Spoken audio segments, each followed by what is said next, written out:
I'm sick and tired of being sick and tired. I've had enough. Enough is enough. I'm better than this. I want to move forward. Poor people think about money. Rich people think about value. And therein lies the difference. The secret sauce of success is not working your life away. What has to happen for somebody to really take this work seriously? Find your purpose, your God-given purpose.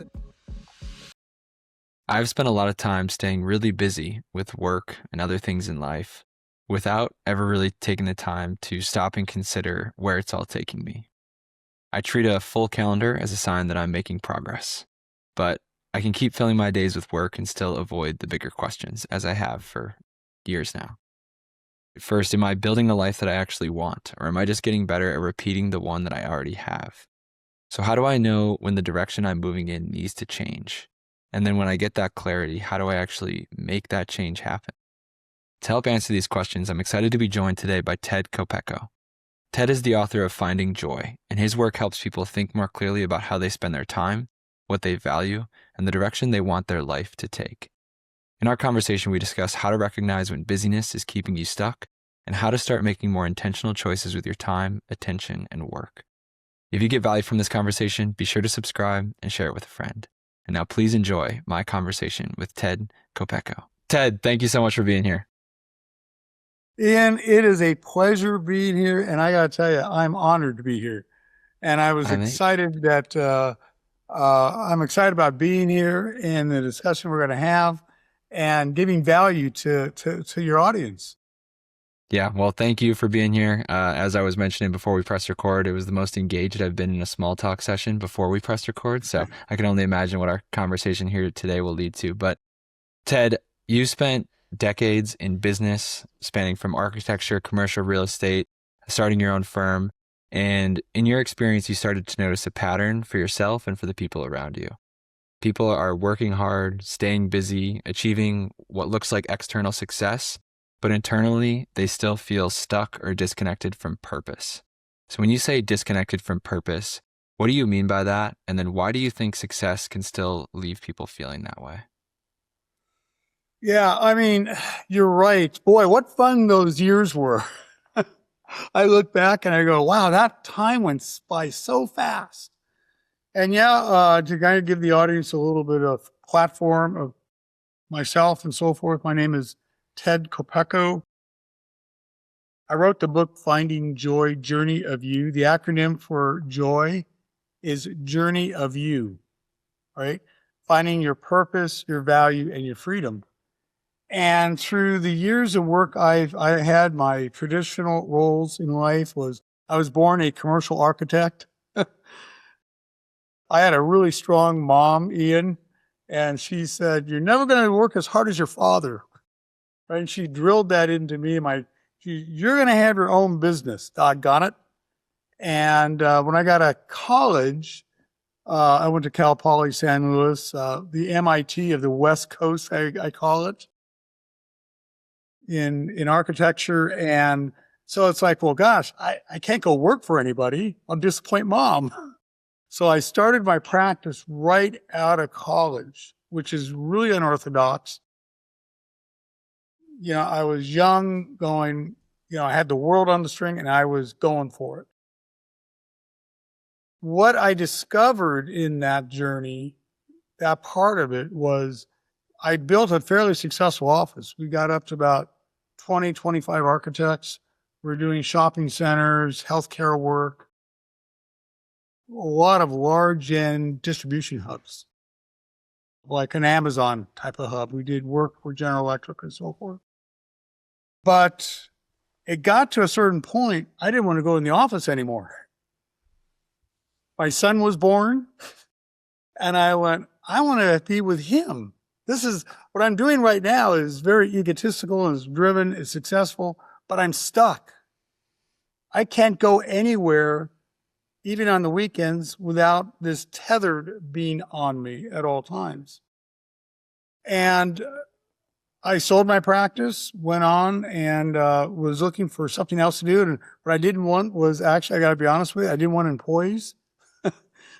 I wanted to be free of going in the office and and trying to figure out who's going to be sick, who's not going to be sick, who's going to be there, what problems were going to happen, besides getting the projects done that we had on our tables.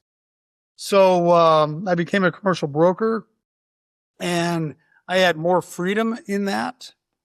But one of the things I always thought about is like, and I was helping a lot of other people with their businesses through commercial brokerage, where I buy, sell buildings, get them in, look at their business plans and stuff like that. What I found was we're all in the same pattern. We all were taught to go to work. No matter if you have an employee, or if you're an employee working at a company, or you're more business minded and you bought yourself your own job, which was your business. At the end of the day, and this probably hit home, I was at Home Depot one time and I ran into this lady. She was, her name was Ellen, and Ellen is probably a good, maybe 70 years of age, and she was in the electrical section. And I, being with my background, I was looking for a particular part, and I was asking Ellen where it was. All of a sudden, I get in a discussion with Ellen, and she was a whiz at electrical components. I said, Ellen, wait. There's got to be more to this story. What's going on? This doesn't make sense, right? You're at Home Depot. You're in the electrical section. You have all this knowledge. I mean, and I told her, God, I'm a commercial architect. I understand what you're talking about, but it doesn't fit for me. She says, well, I had my own electrical firm. And unfortunately, we went bankrupt. And she had more of the story, but she basically lost everything. So through those experiences, I started looking at life going, man, every one of us, we're sheep in a line.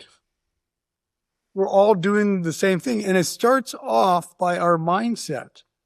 When we were young, what we were taught, what was put into our cerebral hard drive after the doctor slapped us on the butt, right, was the first negative thing in our life. And then we were taught in school what to do, when to go, when to sit down, when to get up, when to go have recess. And that was repeated over and over and over for at least 18 years. Well, what do you think happened? What do you think was ingrained in our minds after we left college or trade school? Go work. Go work hard. Now, nothing against work. What I'm trying to say to everybody is you have a greater purpose in your life. You have more greatness in you to get out, to give to the world. And our job really is to find that purpose in our life that we have. What is that thing that you can do really well, that you can perfect and give out to the world? Because the secret sauce of success is not working your life away, not being tethered to an office or being strung into a cubicle somewhere. The secret of success is to find your purpose, your God-given purpose that you were here on earth for. God gave us all the dots. We just need to connect them. To increase the value of our time to become valuable in a process will lead you to ultimately to freedom. Every successful person I know has that formula. You see, they don't worry about money. They worry about value. We were taught to worry about money in our school years. We weren't taught value. Does that seem to make sense, Ian? Yeah, absolutely. And I think, yeah, go ahead.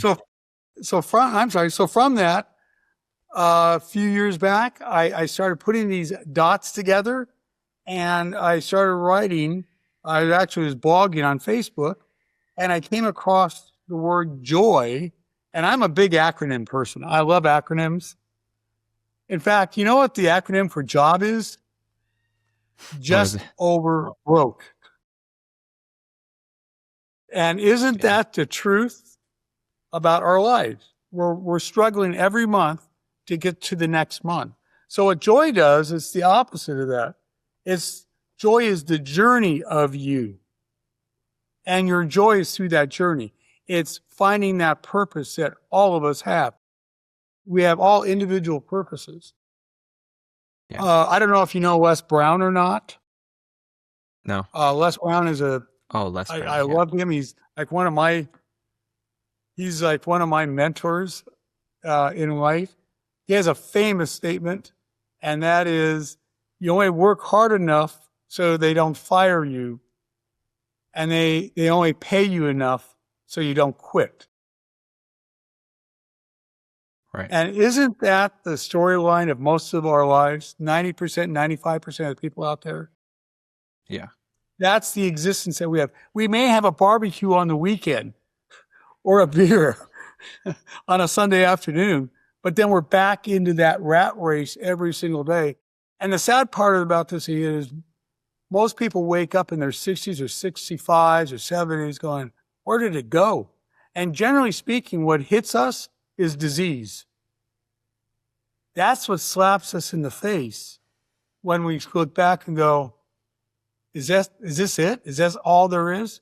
Thank God when you're younger, you can say to yourself, I'm sick and tired of being sick and tired. I don't want to do this every single day again. Enough is enough. Yeah. Yeah. And I mean, there's a lot to unpack there. But the first thing that I'd love to explore with you is this. No, I love it. I love it. But the first thing that I'd love to explore with you is this idea where, we're taught from a very young age, we're kind of indoctrinated into this system, right? And there's a whole separate deep dive rabbit hole conversation that we could go down on, like, where did that come from and why is the system designed this way?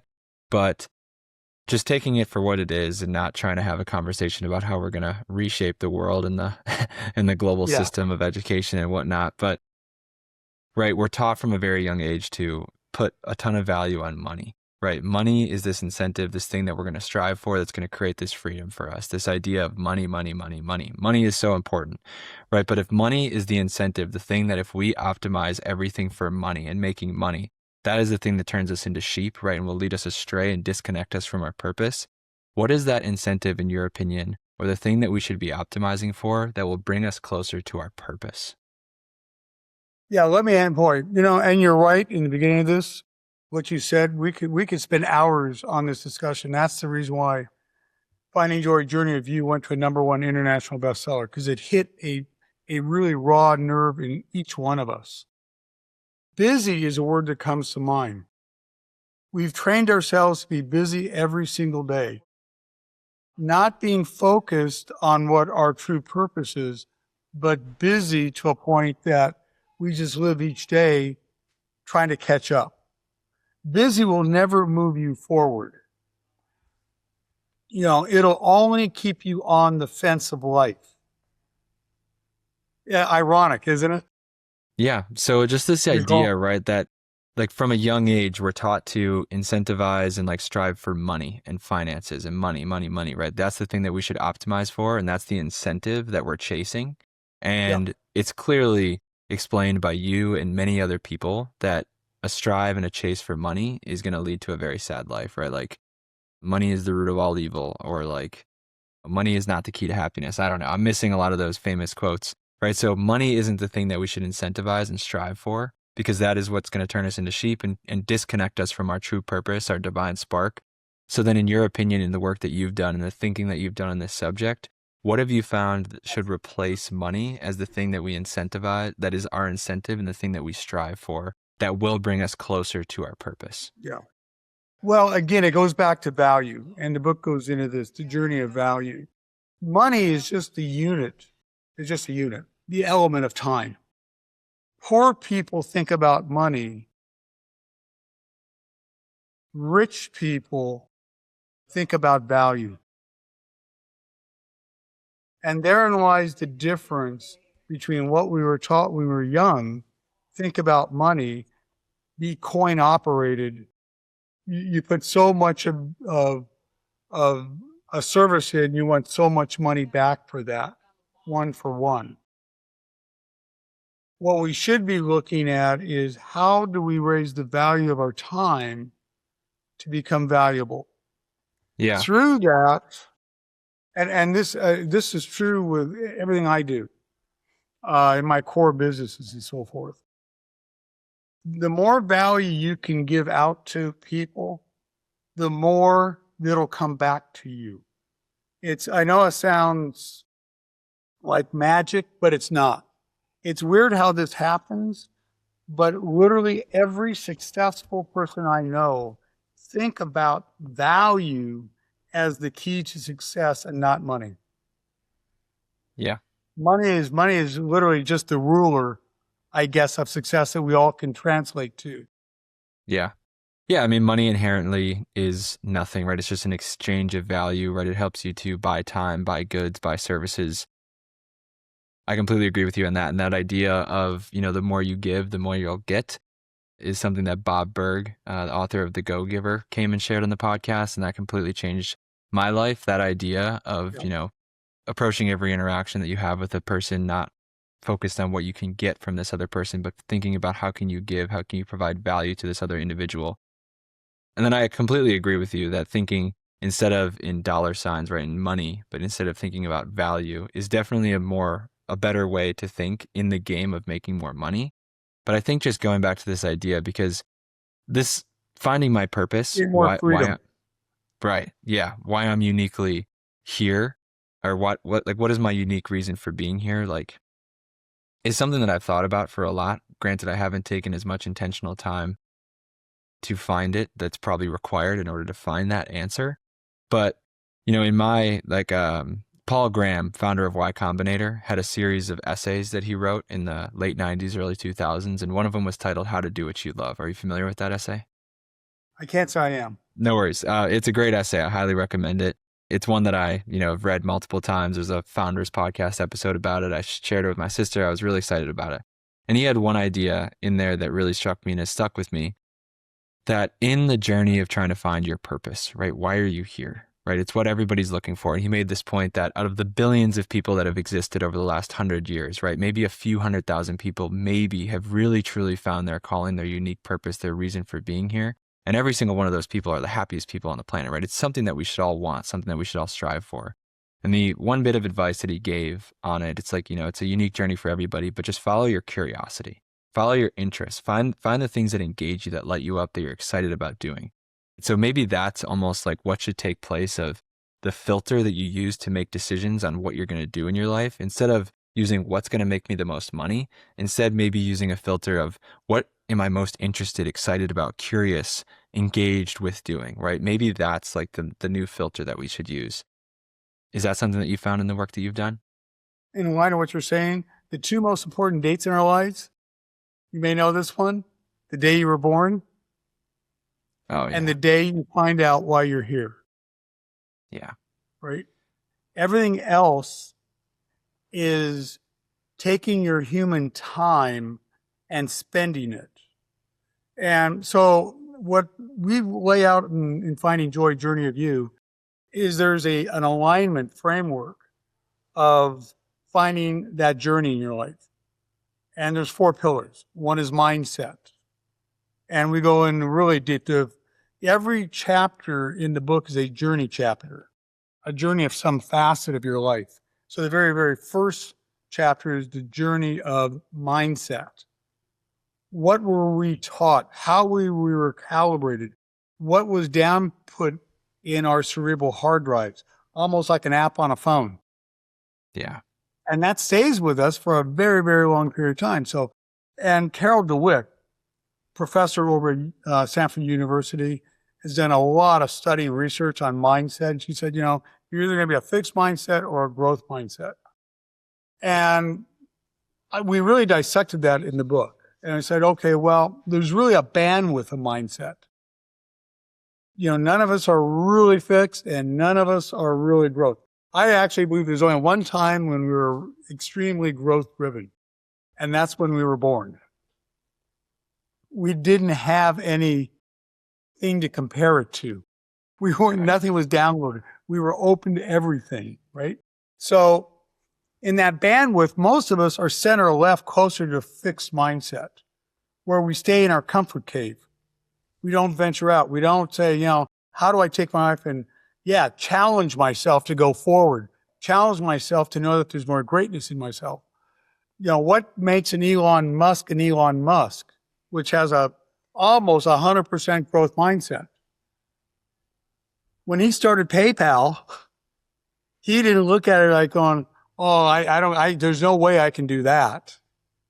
No, he looked for solutions on how to do that. He looks at failure like not regressive, but progressive. Yeah. Right? It's an intentionally yeah.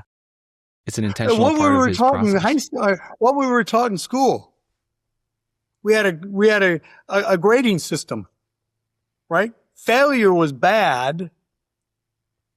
I'm sure maybe in grade school you didn't do well on a test, right? How terrible did you feel? Right? Yeah. Or the one kid that got the A, screw up the whole class curve. But you felt terrible because you got an F. Well, that thought pattern was drilled into us, saying that failure was a bad thing. So what we do is we're creating more fixed mindset people through the system that we built.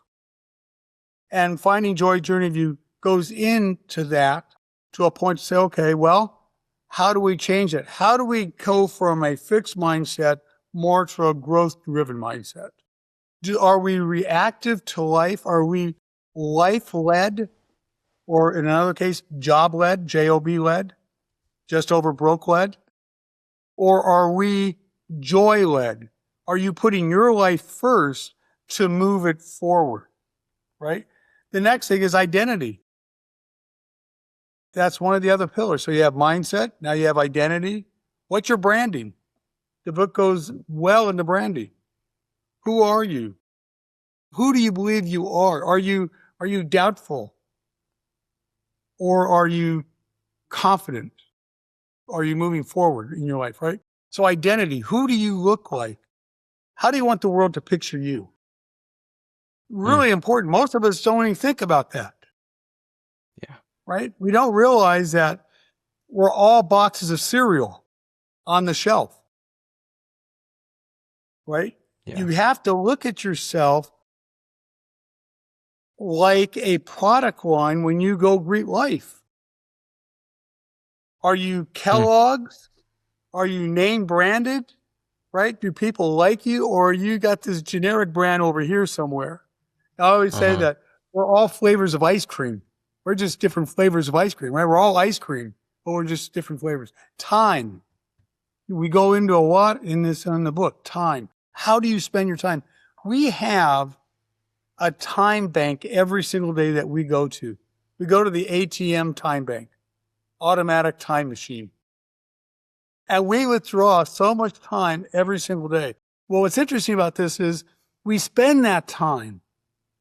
So the question in the book is, how are you spending your time? Yes, you may have to have a job as you're going through this metamorphosis, this transition, which is fine. But don't go home and then turn on some mindless TV program or download a bunch of junk on your cerebral hard drive. It doesn't work. Get away from dark media. Get away from toxicity. If you're in relationships, get away from those type of relationships. It's not furthering your life. It's not furthering your purpose. So time is extremely important. We go into a lot of deep on, because it all comes down to this last pillar, and that's direction. Where are you heading to? Where do you want your life to be in 20 years? And I love this little game. Transport yourself 20 years from today. Where are you? Right? If you got everything you're thinking about, that's where you're at. Transport yourself 20 years from today. Now look back on your life 20 years back. What would you change today to get to that destination? And that's what Finding Joy Journey of You is about. It's giving us a respite in our busy life to say, is this the direction I want to go in? It's a scary question for a lot of people. And does it take work? Yes. It takes work. Is it worth it? God, you bet it is. It's the most important work you'll do in your life, right? Because it is the design, the creation of your life, right? And what kind of life do you want to create, design for yourself? Is it a a life on autopilot where you just kind of take the subconscious things that are poured into you and you just don't think about it, right? You don't ever actually really plan or design it in a way that you would ever want to. You just kind of run on autopilot. And I think one of those critical things that needs to happen in order for somebody to even think about starting this process that we're talking about here today is, unfortunately, a lot of times, you talked about it a lot. Most people maybe wait until their 50s, 60s, 70s, right, later in life to really ever think about this stuff. Or if it does happen, it's just like on the back, or like on the coming right after something bad happens, right? So is there a way that people can take this kind of thing seriously before that happens, like before something bad happens or before it's too late? Like, what is required? Like, what has to happen for somebody to really take this work seriously, to do the work that's required to make this happen? And one of the words we use in the book is called life-strated. Life-strated. You're so frustrated at your direction, you become life-strated in life. Unfortunately, some of us get so buried because we're busy, we don't recognize it. But those few who go through the trash can and pick up the memo that some of us got and say to yourself, I am just sick and tired. I just cannot do this anymore. There's more to life than what I'm leading right now. The standard way of living is you go to school, go get a job, get 2 dogs, maybe you have a kid or 2. You have a partner. Maybe you get to go to Disneyland once in a while. You rack up bills on your credit card. There's over 17 trillion in debt on credit card debt. That's what keeps us in the grind. There comes a point in time, I think it's interesting. I think after in your 30s somewhere, where you've worked enough from maybe late teens through your 20s to say to yourself, God, I'm not progressing. I'm struggling paying just, the gas bill, PG&E. And there's got to be more. But then what happens to people, I see this over and over. And when I talk, finding joy is giving me the ability to talk to so many people.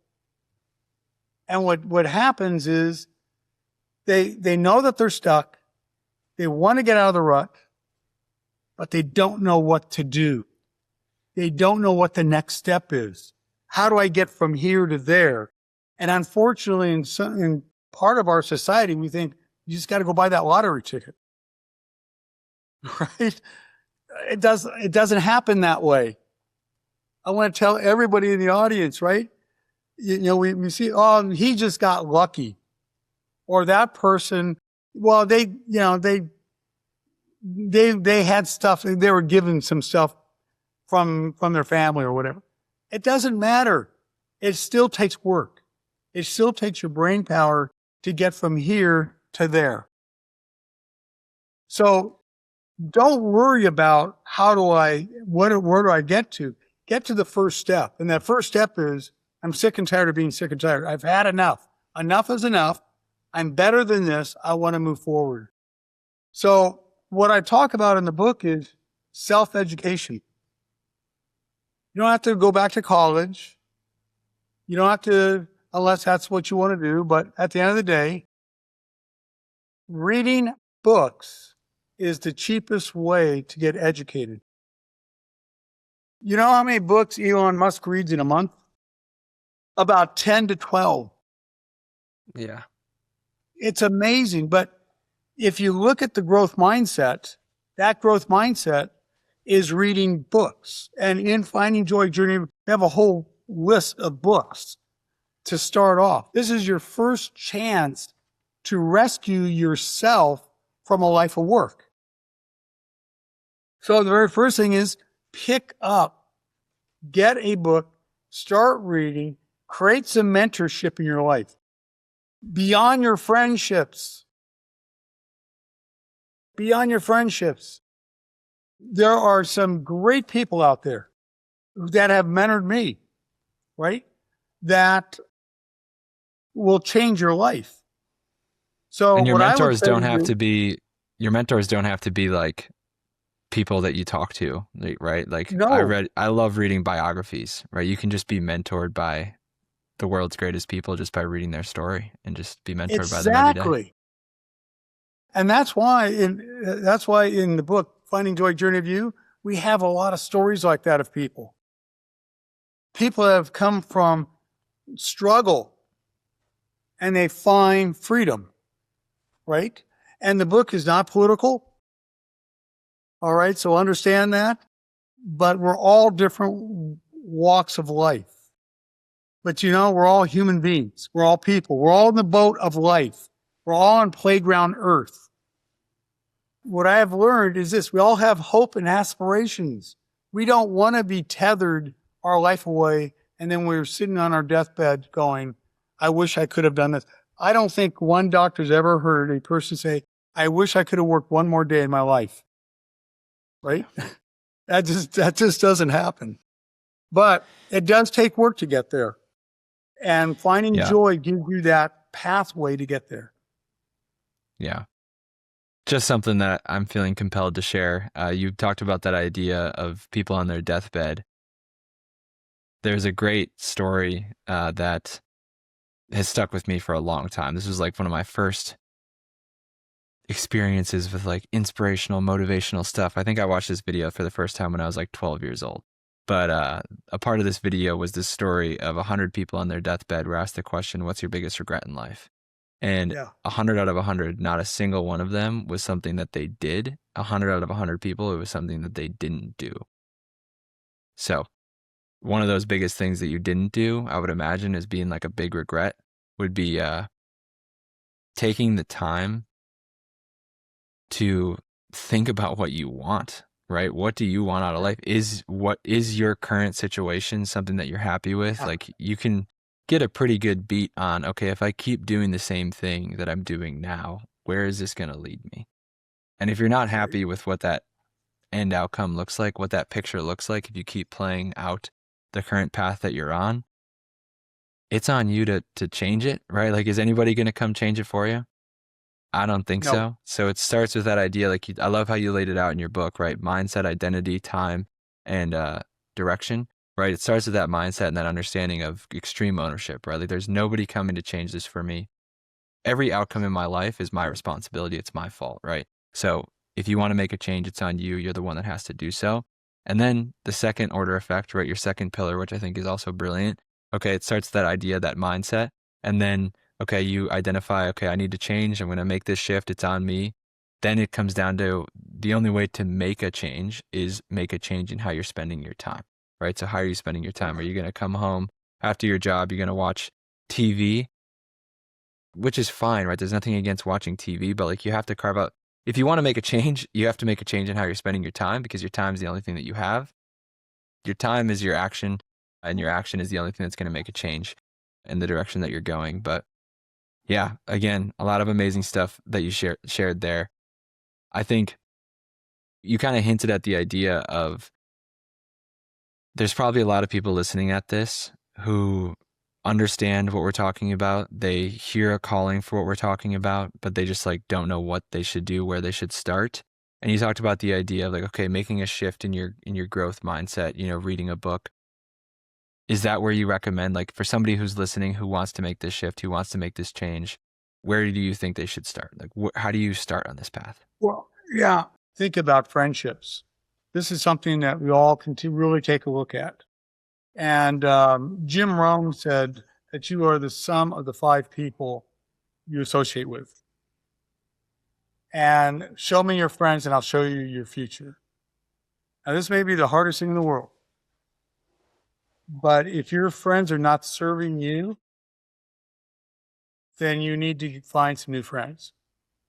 If the level of toxicity is there, you'll never get out of where you're at with hanging with the same friends you have. That may sound hard or cruel or whatever. You don't have to completely excommunicate them. But if they're very toxic to you, yes, do. But at the end of the day, those friends are not moving you forward. If those friends are right next door to your comfort cave and they got their own comfort cave, Well, where do you think you're going to be? You're going to stay in the cave. You need to have people withdraw yourself out from those limiting beliefs you have. The very first thing is to really assess who your friendships are, because that's where you're spending a good part of your time. Are they serving you? Are they building you up? Are they doing something that you go, wow, I really admire that.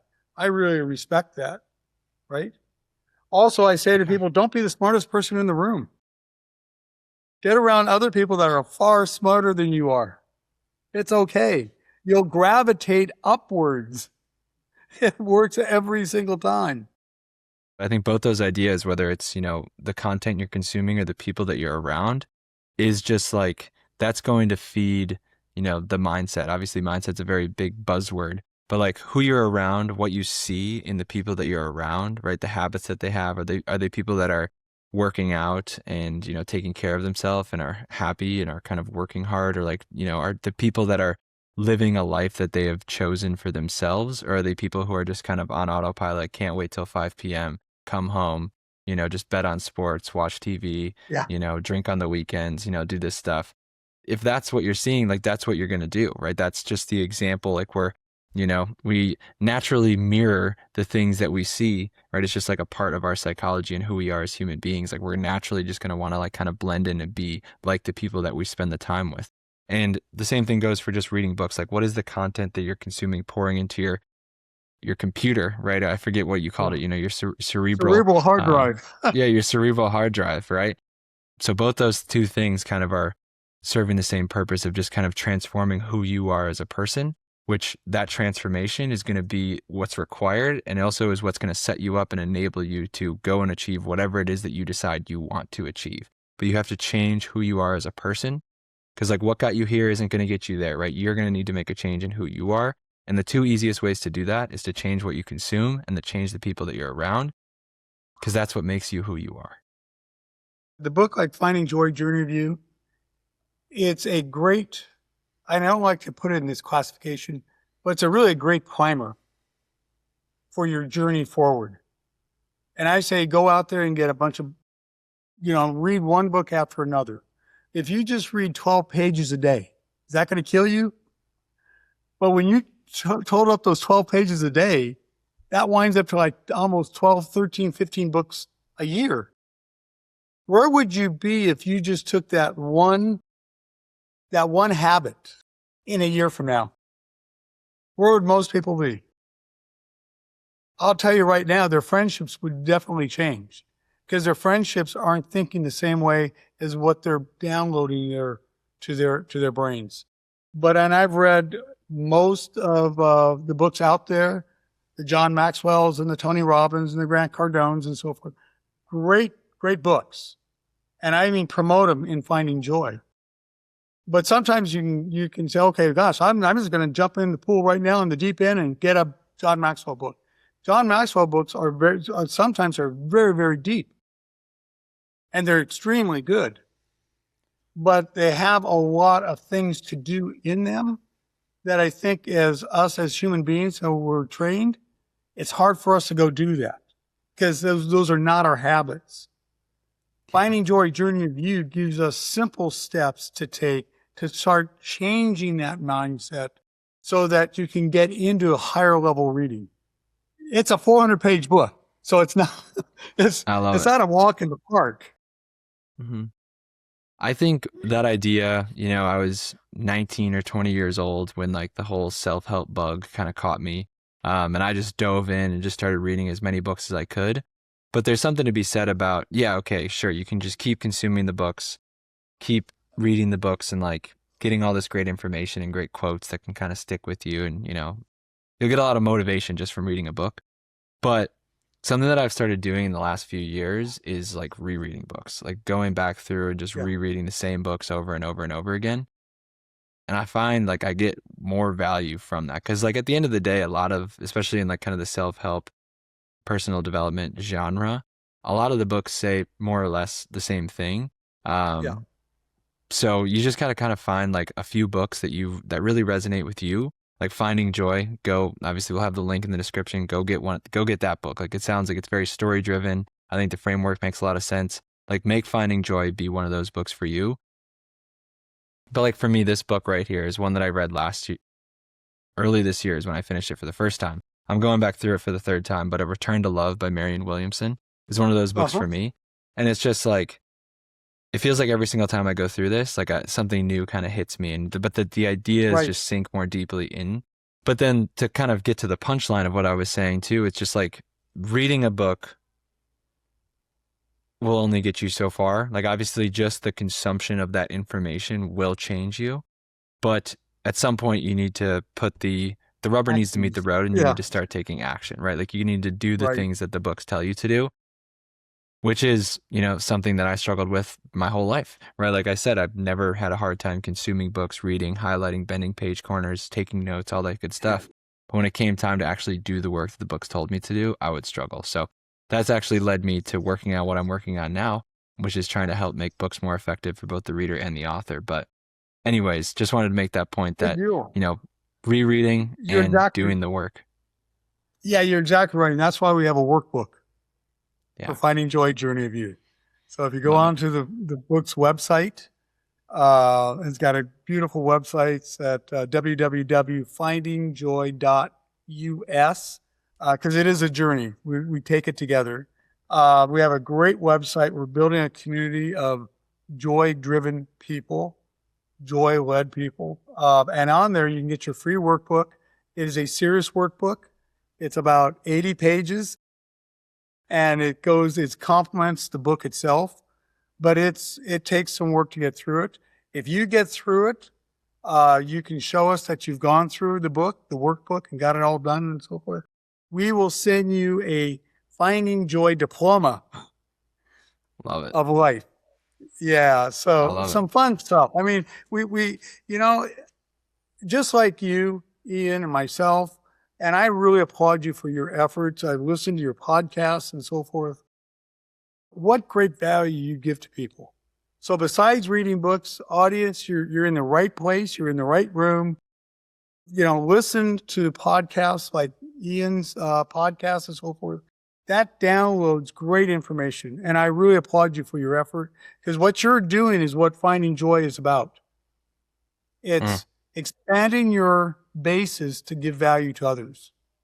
And I mm. really, really appreciate being here today. But again, everybody go out and go to findingjoy.us, get your free workbook, and you finish that, we'll get you a diploma I and love join it. our community. I We'll be love it. doing Yeah, some we'll have courses and stuff like that. very cool. Yeah, so we'll have the link to that in the description of this episode. And just one final thing before we get to the final question. I think a lot of the questions that I asked you today was, could have just been answered by, go to the book, just the workbook, right? Like, so you have taken what is a question we all ask of, why are we here? What is my purpose? How can I live a life more aligned with my purpose? And it is a very murky, kind of hard road to walk without a lot of clear direction. But it sounds like the work that you've done here with your book, Finding Joy, and the companion workbook helps provide some structure to this process, right? And I think it is, again, the most important question that anybody can find the answer to. The happiest people that I've ever met in my life are the people that love what they do and are truly living in alignment with their purpose. And everything else in life just comes naturally to that, right? It's easier to, when you're fully engaged and aligned, like, with what you're doing, it's easy to work hard. It's easy to make a lot of money. It's easy to just you're Yeah. just going to be a happier person in every arena of your life. And if that's something that you're looking for, you've done the work of creating structure to that process, which has historically been a very difficult and murky and hard process to follow. So I love that. I'm excited to check it out. Ted, thank you again so much for the time. My final question for you is a recurring question that I ask every guest. Ted, if you had a giant billboard that everyone in the world could see for 10 seconds, what would it say and why? It would say value, because everything that we do is centered around value, our time, our identity, our mindset. And it may sound nebulous to some extent, but it's a really deep word. especially in the context of this conversation. Most of us Absolutely. don't respect the value we have.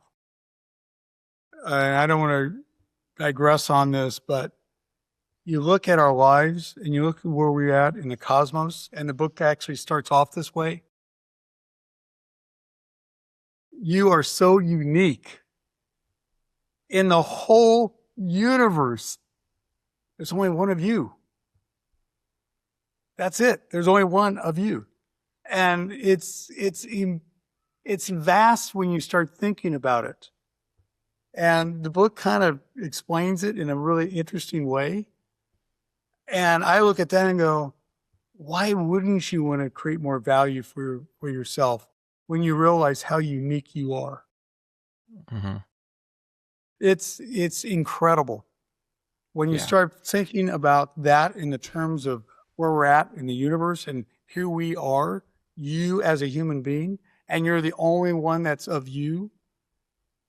I'll leave you with this, and that's what Les Brown would say is we all have greatness inside us. It's our purpose to find that greatness, to give it to others. Mm. Wow. I love that. We all have greatness inside us, and it's our purpose to find that and give it to others. That's amazing. That's powerful. We'll put a second billboard behind that first one that says that. That's great. I love it. Ted, thank you so much for the time. It's been a pleasure. I will follow you for sure. I love your podcast and I love what you're doing. So thank you. Would love to have you back on. You bet. Absolutely. You take care. Thank you for listening. The main thing I'm taking away from my conversation with Ted might sound obvious, but it's a deeper realization that my life is only going to change when how I spend my time changes. I can tell myself that I want a different life or a better business, but that does not mean anything if the days that I live still look exactly the same. Or my calendar is going to dictate and reinforce whatever direction I'm already moving in, unless I'm intentional about carving out time to make those changes or I'm intentional about changing how it's set up. Right? The books I read, the people I spend time with, and the work I give my attention to all shape what comes next. I haven't solved this idea perfectly, but I can see that the clearest place for me to look for change in my life is how I'm spending my time right now. If you want to get connected with Ted, you can find his book, Finding Joy, his website, and his free companion workbook linked in the description of this episode. And if you're an author, course creator, coach, or consultant, and you want to make it easier for your clients to get results, download the free Program Execution System Toolkit in the description. It shows you how to install what I call execution infrastructure so clients actually follow through and get results. Thank you for listening, and I'll see you in the next one.